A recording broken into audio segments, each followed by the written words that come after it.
system, of being on the road. That's the reason most people get into rock bands, is for the groupies. It's a heavy metal band. If you don't have any groupies hanging around, then obviously you're not really making it. And so without that sort of foliage that the groupies provide for guys who wear lipstick and, all the regalia, if the girls aren't there, then it spoils their act. They have to have those girls. So, without those girls to act as certification as to how heavy and how wonderful they are, I think that the people in that particular form of entertainment owe the girls a big debt of thanks. That's why some bands get involved. But what drives groupies?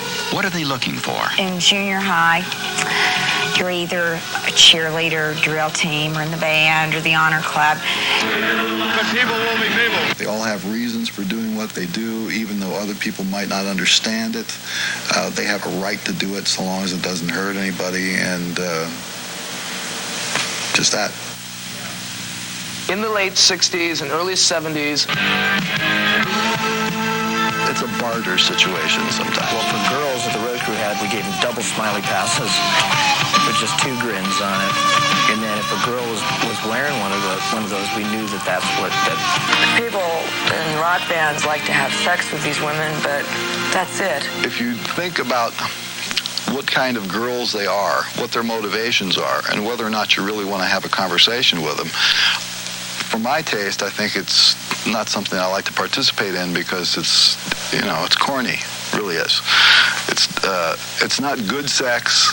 It's not real sex. It's stuff, Takes the fun out of sex because the girls aren't there to do sex. They're there to use sex to do something else. I do not believe that anybody in this entire world would like to have a sexual experience every night with a different person. The other points that, whispers about.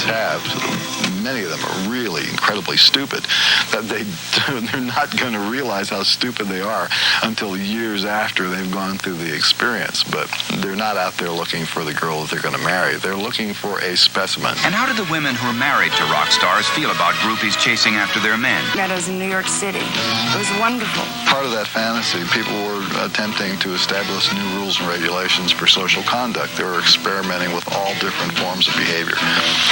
And that was a contributing factor to having groupies come into existence. Groupies from the 60s believe they had more access to bands.